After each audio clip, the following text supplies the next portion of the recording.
Celeste here, and you're watching Hexen Arcane, and I am so excited about the movie that we are showing tonight. So we are showing the 1927 The Unknown, starring Lon Chaney Jr. and Joan Crawford, and this is a really fun one for me. It's about a circus, which I already love. It's already got me hooked, and there's a lot going on here. The story is just incredible. So I'm really excited to get into that. I'm also excited because Morgan is out of town. And because she is out of town, I have been going through all of her stuff again, and that's been really fun for me. I found her shed out back. We have woods out back, so you really can't totally see what's out there. So I was wandering around in the woods because I know Morgan likes to hide things in the woods, assuming I won't find them, and I don't for a while. But I found this place. It's a shack in the woods, and she has all of her herbs and some potions and some really cool stuff in here. I'm going to show it to you as we go, but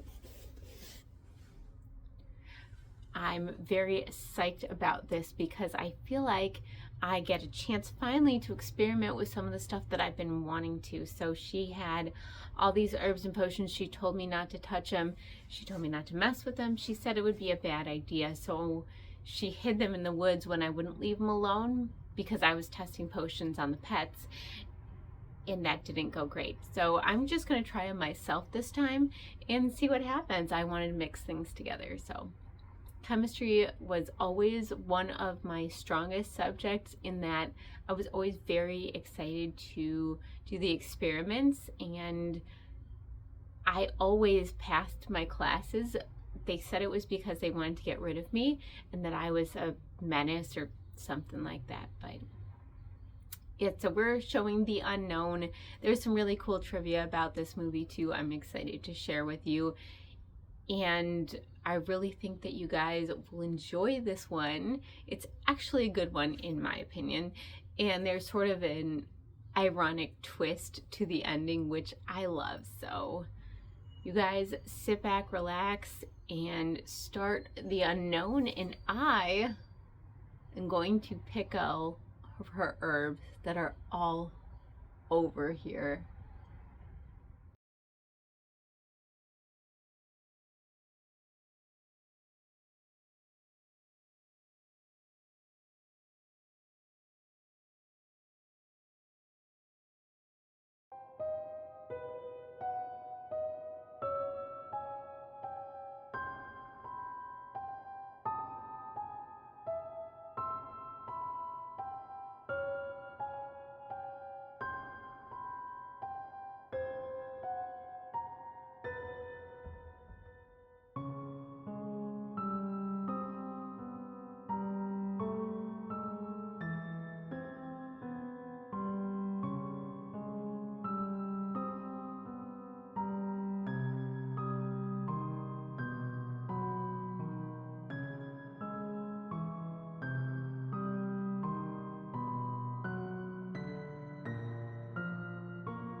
Okay, I know I shouldn't be whispering because Morgan's not here, but I'm in her room, which she's moved around a lot and altered a lot of stuff.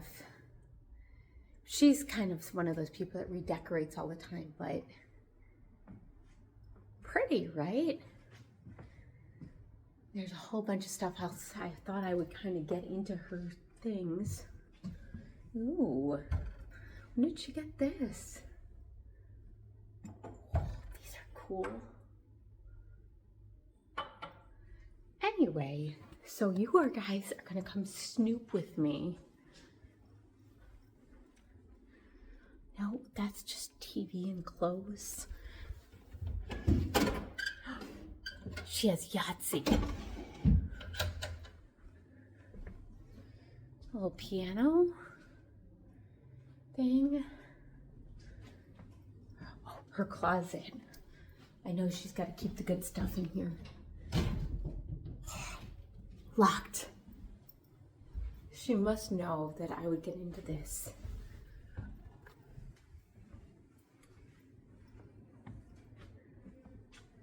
Well, so far I'm failing at snooping, but there's got to be other than I don't know where she keeps the good stuff, but I guarantee it is somewhere. Ooh, her medicine cabinet. Morgan's medicine cabinet should be. There's nothing in it. Just a note that says, "Nice try, Celeste." She knew. She knew. Okay. Here's her balcony. Nope, not her. Okay, so I am going to check downstairs and outside in the house because she's got her good stuff somewhere.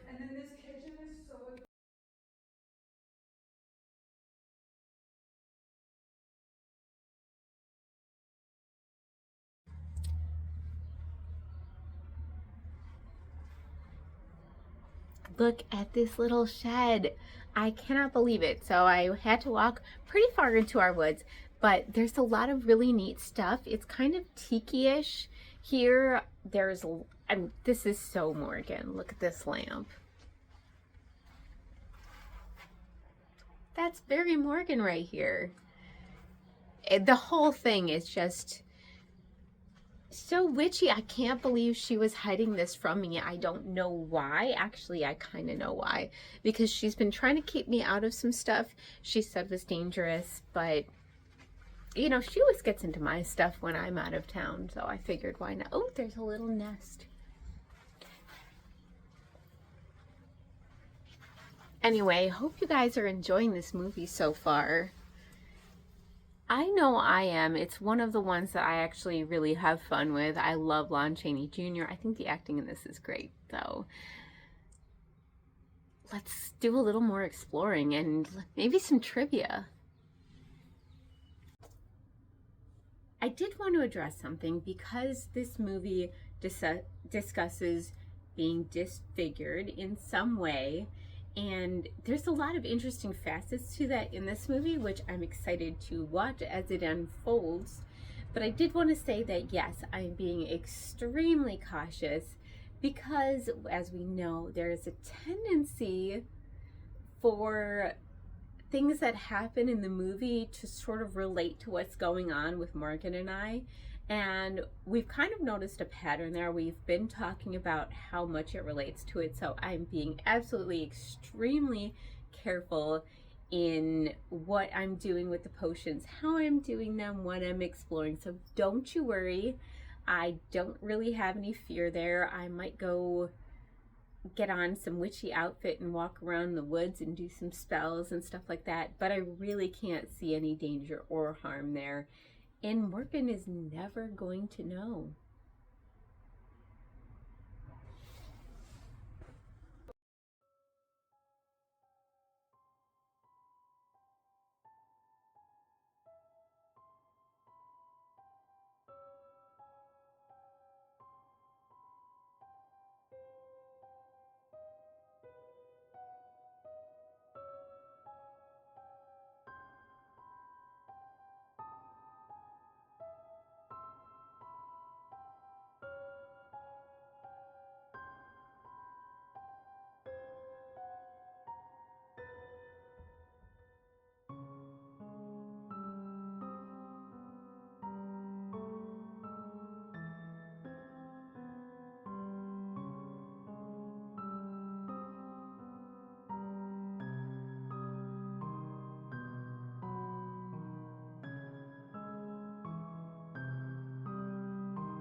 Hey, Morgan.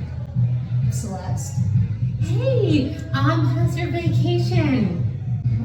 It says it does. I don't know. I'm on vacation. Okay, I wanted to confess something to you.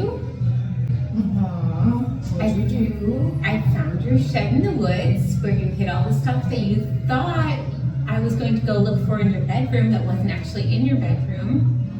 You did what? Yeah, so I found all the stuff. What? Come again? You know, I went snooping in your bedroom, as you've probably figured I would, because you took all the stuff out of your bedroom and left me a note like, "Nice try, Celeste." And then I went in the woods and I found your shed. What exactly did you get into? Oh, well, I mixed some potions and I'm going to drink it, but I'm out for the night, so I just wanted to tell you that I'm going to when I get home, and I think it's going to be okay, but if I need help, I'm going to call you. No. All that stuff out there is toxic. That's why it's out there. Don't, please, Celeste. It's not toxic. I tested it on my finger, and I rubbed some on my thumb. Isn't that sure how you test things? I need you to listen to me. I need you to put your finger and whatever else, article, body, whatever that you have touched with that, and please soak it in milk right now. That is a high corrosive. I stuck it in my nose. Milk! That bad? Oh, no. That's an acid that'll eat it right down to the bone. It's calcium that stops it. Okay, I should probably go home pretty soon. Yeah? I'm here at the final girl in Kenosha. Wait. The final girl? Yeah, the final girl. I'm here too. You're at the final girl? Yeah. On your vacation? Star Wars trivia night. How could I not go? Yes. Yeah. I'm in the bathroom. I'm in the bathroom too. I'll meet you in the hallway. Okay.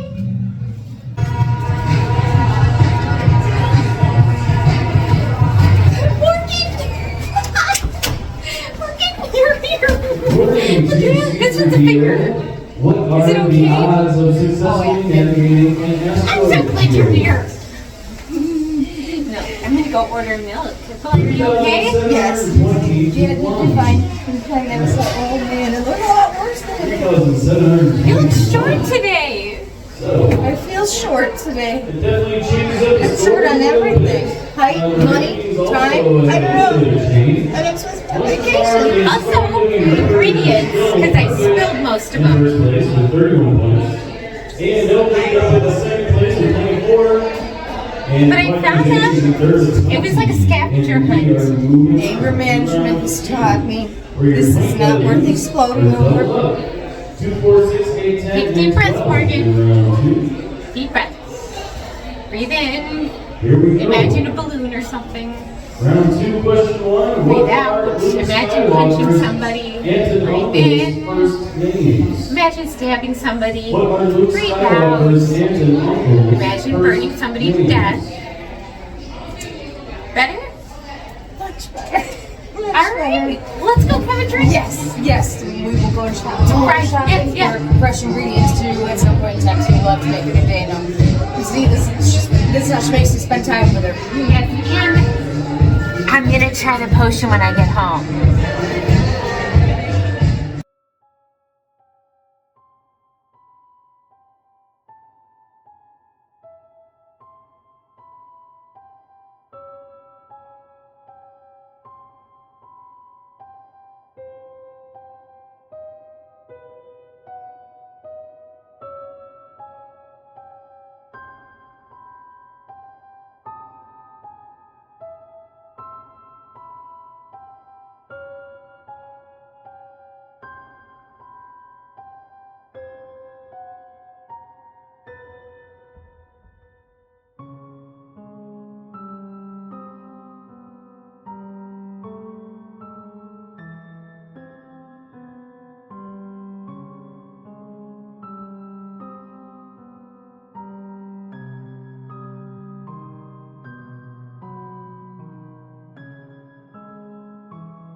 we filming? Yes. Are we at the right cooler for the drinks? Oh, that was good. And who's throwing me meat? No, there was a meat. That was over there. That's crab meat. I want that. I'm not seeing any. It's gonna go really well with your potions. Yeah, but I'm looking for the meatless ones for you. This bean and cheese burrito. That's a sausage. It's all meat. You want some chicken patties? No. Oh, look, it's good. Oh, good. Oh, I like it. It's good.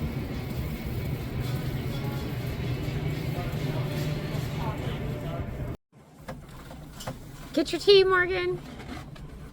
Is that going to counteract whatever I'm doing at home when you're not there? Because you're going back on vacation after this, right? Oh, yes. Okay, well, I've already told you I'm going to get into your stuff and take stuff. So be prepared to, whatever I do, be prepared to undo it if it goes wrong, which it won't. I'm actually pretty confident this time in what I made. I'm not confident in what I made that you think you're going to consume that you have now concocted together. No, have you ever heard of, like, potion wapatui? Oh, yeah. I made that. Girl. It's going to be great. No. I promise it'll be great. It is terrible. All right, so a little bit of an interlude here. I'm back home. Morgan's back on our vacation. I'm trying to get up the nerve to go play with my new potion experiments in the woods. But in the meantime, I wanted to talk a little bit more about some of the trivia. So Lon Chaney is really famous in this movie for his torture makeup. And it was called that because he was playing the role of Alonzo the Armless, but he himself as an actor had to go to extreme physical lengths. So to play an armless man, Chaney had to bind his arms tightly to his torso with meat hooks and leather harnesses. Yikes. This was so painful to him that he could only wear the contraption for a very short period of time before his circulation was compromised. And I cannot believe the lengths he went through for this movie role. Like, that is extreme. And a lot of times in acting, people had to wear extremely hot or heavy prosthetics and lots of different things. So I really admire the actors that can pull off such great acting and also with such limitations and challenging, uncomfortable scenarios. He actually learned to use his feet during this for several tasks to maintain realism.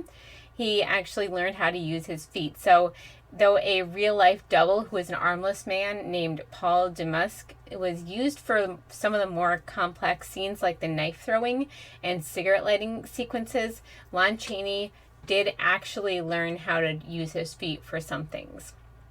The double trick during scenes where Alonzo was shirtless, the illusion was so convincing that audiences were baffled as to how Lon Chaney hid his limbs. And it remains one of the most effective physical illusions in silent cinema history. This was actually really noteworthy at the time because before the days of good practical effects, using this double, it was done so well that they were actually really fooled and confused and impressed. So the something fun about the title. So The Unknown was considered a lost film. And while the core story is intact, the recovered version is still missing several minutes of footage, particularly scenes that further develop the subplots of some of the performers. So we are missing some of that. So as you watch this, try to imagine that you are learning more about the other performers and some subplots, because that sadly was not able to be restored or recovered. And when it was discovered originally in 1968, it was found in a collection of films or film cans that were labeled unknown films. Literally, it was the unknown. It was unknown films. So the director, Tod Browning, he actually ran away to join the circus when he was a teenager. His authentic and often cynical knowledge of carnival life is why the unknown and later freaks felt so much more grounded and gritty than a lot of the other films in the era, just because he had that personal experience of running away and joining the circus. And so he saw the good, the bad, the dark sides, the fun, but also all the things that the performers went through off stage, behind the scenes, while traveling, while performing.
a few more bits of trivia about this film.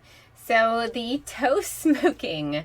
While Paul Damask did the heavy lifting of the footwork, Lon Chaney was determined to do as much as he possibly could by himself to maintain the main character's physical presence. So, as I mentioned earlier, he did try to learn a lot of things himself on how to use his feet for things. I have such admiration for Lon Chaney Jr. as an actor, just what he puts into the roles, the acting abilities he has, and how much dedication he shows.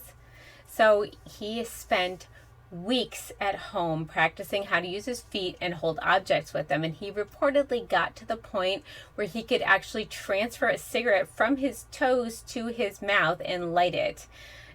Though Browning ultimately decided to use Damask for the close-ups to ensure that the movement looked as effortless as possible rather than struggled. So they wanted to make it look like he'd been doing this for years, not weeks.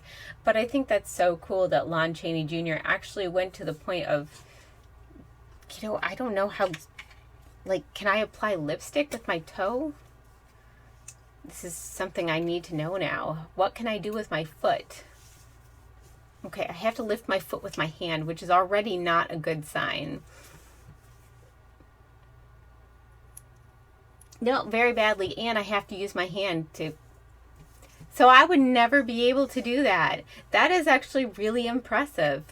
I just got way more impressed in trying to do it myself. I think if I practiced, I might be able to do it without my hand, or maybe my other foot would be a lot easier. Actually, I think I could maybe with my other foot. But anyway, if I had no use of my hands and I was trying to learn that, I'm going to practice that and get back to you actually, because now I'm really curious on if I could do it, like put on lipstick or something without using my hands with just my toes. That would be a talent. All right, so also for the guitar scene where Alonzo plays guitar with his feet, the feet you see are actually kind of a combination of Damask's real feet and a set of prosthetic legs that were rigged by the effects team to allow for more aggressive strumming than a human could comfortably manage in that position. So it was a little faked, but still really cool, and cool that the body double really got to shine there in that scene. And so one of the greatest physical actors of the next generation, Burt Lancaster, he was reportedly obsessed with this film. So he famously remarked that Chaney's performance in The Unknown was the most intense piece of acting I have ever seen, which is a huge compliment. He studied Chaney's ability to convey overwhelming emotion using only his face and torso, which influenced Lancaster's own physical performances in films like The Swimmer and Trapeze. So Lon Chaney Jr. really inspired him with the work that he put into his physical acting. Norman Carey was a legitimate athlete. He, in this, played the strongman Malabar. And if you watch to the ending, it really pushed him to his limits, even though he was a really strong athlete. And because there's no digital effects in 1927, he actually had to perform these scenes himself. And you can see when you watch the ending scenes of this, you'll know what I'm talking about. You can see the tension on his face, and he wasn't just acting. He was under a lot of strain to ensure that this looked authentic and got pulled off the way he wanted it to. And finally, Paul Damask, the armless man who doubled for Chaney's feet, he didn't just disappear after this film. He actually became, in a way, circus royalty, thanks in part to the prestige of working on a Browning Chaney film. He became one of the most famous specialty acts in the world. So partly from this, and partly it seems like he was just incredibly talented at using his feet, which people seem to want to watch. He later married Mary Lou Desmuc, who was also a performer, and she was born without legs. And they were billed as the world's most unusual couple. And they lived a long, successful life together in the circus circuit, and often cited The Unknown as their favorite memory of Hollywood. So that's some of the trivia for this film. I think that there's such really cool history here, especially with Tod Browning having been in the circus. It really adds some authenticity to this, and especially to Freaks, I think. Well, let's get back to the movie.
Well, this is just great. Obviously, I went and played in Morgan's lab, and obviously it was a terrible idea, as are apparently most of my ideas. And now I have to wait for her to get home because I really need her to fix this because I can't go around looking like this. And it's weirdly coincidental. Don't you think that this movie is about somebody who is disfigured? Like, he has no arms. Well, he has arms. And my face is not okay. I mixed about 17 different things together, and this is the result. And I'm not happy with it. I didn't want this to happen, and I am going to call Morgan and see if she can fix it. But in the meantime, I am actually really enjoying this movie, despite how coincidental it is that something happened that's disfiguring while we were talking about a movie about disfigurement. And in this one, I like that he starts out as not actually disfigured because he takes his arms and he hides them so that he can be this circus performer. A lot of the performers, like if you watch Tod Browning's Freaks, which is one of my favorite movies, you'll see that he employed a lot of people, probably not very well, honestly. I doubt he paid them well. But he had a lot of people that were acting in the circus business and people with different conditions. But in this one, there was, I think, probably a lot of people also that sort of faked things or did things for show and then had a whole act related to it. But I'm a little thrown off by this, you guys. Is it really bad? Yeah, don't tell me, actually. I can't see it, but I feel it, and I caught a glimpse, and I wasn't that happy with it. So hopefully it's not getting any worse. But I am going to go get a hold of Morgan. I'm going to see what she says to do about this because I really need her here to fix it and not on vacation. And I'm going to go put everything in her lab back where it was. Well, I'm already going to have to admit to it, so I'll just let her clean that up because whatever. I don't want to deal with the mess. But this does remind me a lot of the movie Freaks. It is my favorite Tod Browning movie, so it's cool to watch another one, a silent film. But it's really cool seeing... It's really awesome being able to watch another Tod Browning movie and being able to see some of the It's really awesome getting to watch another Tod Browning movie and seeing some of the similarities to Freaks, even though this is a silent film and Freaks obviously is not. But Freaks has been one of my favorite movies for years. I just think it's so great. I quote it all the time. So doing another Tod Browning movie, it just seemed very apropos until all this happened, which I feel like is because of this. But either way, you guys can hop back into the movie. I'm going to go call Morgan and see if there's anything she can do.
well, clearly I'm still looking like this. And it's the end of the movie, and shocking twist, he actually disfigured himself for love. I actually really like that twist. And it's making me feel a little bit better about this, because I didn't do it for love. I did it for curiosity and mischief, and what better reason to disfigure yourself. But Morgan's not answering right now. I sent her an SOS. I called her 17 times in a row. Yeah. And because 17, if I mix 17 things together, you'd have to call 17 times in a row, I guess. But she's not picking up right now, and so I'm just still dealing with this situation. Luckily, I really don't feel much. However, this was a great movie. I'm super happy that I got to show it. I was really excited to do a Tod Browning film, as I said, and this one is just a very shocking ending. Especially at the time, I think it was sort of one of those concepts that you don't see too often. So you know how a lot of times you have like feel good movies? This was The Unknown was known as a feel bad movie. It was known as for having one of the most macabre finales in silent film history. It was very dark, and it showed a lot of dark irony because it's sort of supposed to punish Alonzo's hubris and deception. So after he has his arm surgically removed to win love, he finds that she has overcome her phobia of hands and she's engaged to someone else. Of course. Isn't that how it always goes? So it goes even darker.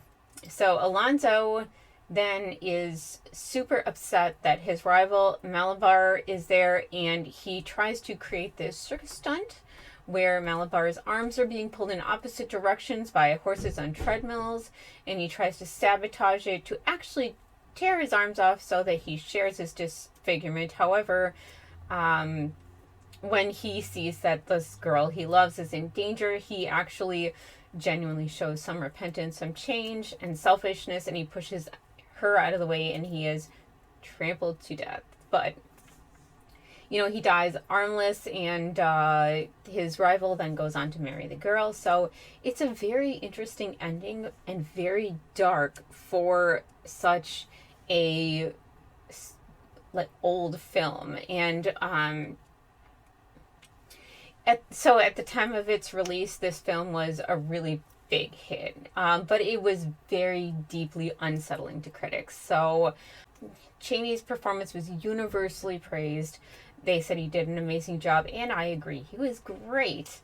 Critics were absolutely mesmerized by his ability to convey pure agony and malice using only his face and his torso, which was pretty cool and great acting. And a lot of the reviews found the plot to be repulsive and unwholesome, and the idea of a voluntary amputation at the time for a romantic obsession was considered extreme even for the 1920s. At the time, the New York Times noted that it was not for sensitive souls, which I guess I would agree, even though it doesn't, like today, obviously doesn't share the same shock factor. Today, The Unknown is regarded as one of the best films of the silent film era, and probably the best collaboration between Tod Browning and Lon Chaney. It's considered a pioneer in the body horror genre, and it kind of explores the idea of the greatest horrors being the ones we inflict on ourselves. And this was also noted for being Joan Crawford's big break as a film, which is really cool because she went on to have a very great career. She said that watching Lon Chaney work on this film taught her more about acting than anything else in her career, specifically how to act with her eyes rather than just her body.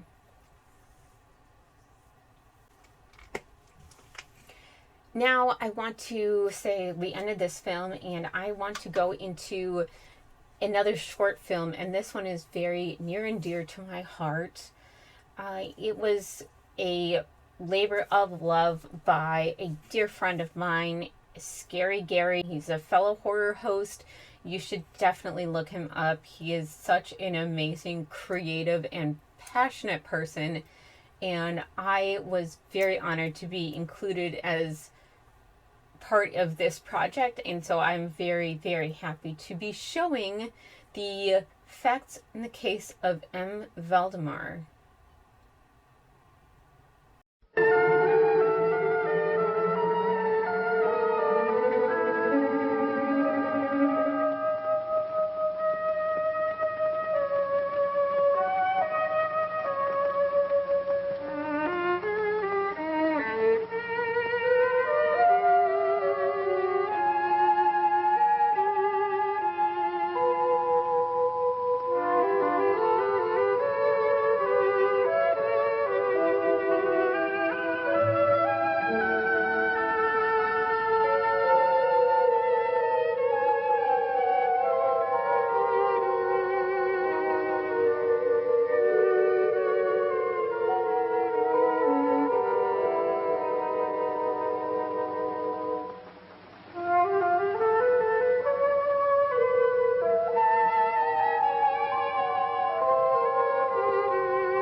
Yeah, Morgan?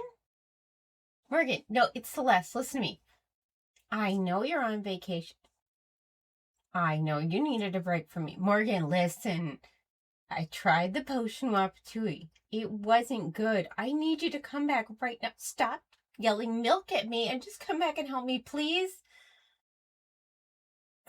Fine, I'll clean it up. But just please come back and help me. I can't go out like this. You don't even know. Oh, man. No. Just come back as soon as you can, okay?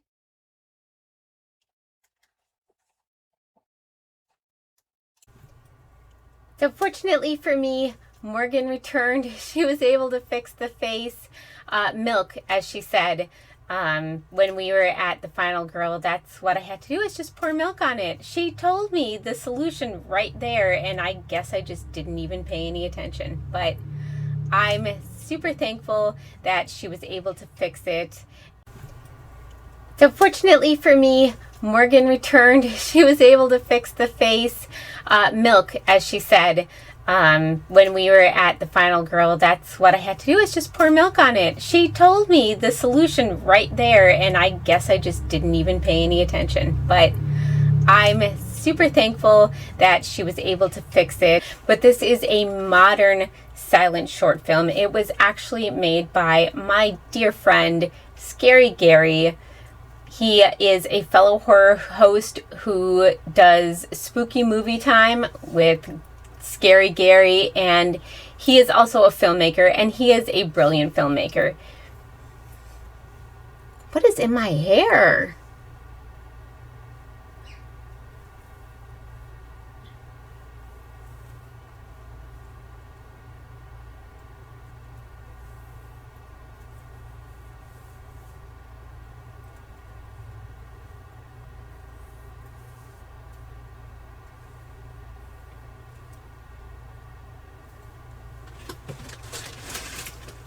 So he's a brilliant filmmaker, and I actually had the privilege of getting to work on this film, the short film, a little, and it was so fun. But it's just a really cool premise. I love the idea that he's bringing back short films, and it is based on an Edgar Allan Poe short story. It has to do with some themes related to the movie we were showing today. The short story was written in 1845, and it was written in the style of a clinical medical report. And because it was written and read in this style, it was so convincing at the time that many of the readers actually believed that this was a legitimate scientific account. It has to do with mesmerism, death, and it's a really fun concept in general, but Poe titled it The Facts in the Case of N. Valdemar, specifically to mimic the dry, objective tone of medical journals, especially at the time. And because it was published alongside actual scientific essays in the American Review, it actually caused a minor panic. Many people wrote to Poe asking for the address of Valdemar's family or for more medical data. So Poe's response to this was he eventually admitted that it was in fact a hoax, or pure fiction as he called it, though he delighted in the fact that it had successfully blurred the line between science and the supernatural for so many people. So he wasn't trying to, I don't think, create a hoax at first, even though it seems like it sort of ended up that way. What he was trying to do was just create a fictionalized account that was supposed to sound like a medical journal, and he did it so successfully that people bought it, which is so fun. Thanks so much for joining us for this wonderful short film. I was so excited to be able to show it. There are some more short films in this series that hopefully we'll be able to show soon because they're great. They were a labor of love. They're really fun to work on. What a wonderful atmosphere. I will say, for all the horror stories you hear sometimes about behind the scenes and film sets and toxic atmosphere, is absolutely not the case here at all. I could say it was the opposite. It was one of the best working environments I've ever been in for acting. So thank you, Gary, for letting me show this. Thank you all for watching and joining me for this very special showing effects in the case of M. Valdemar. And of course, as always, we will hex you soon.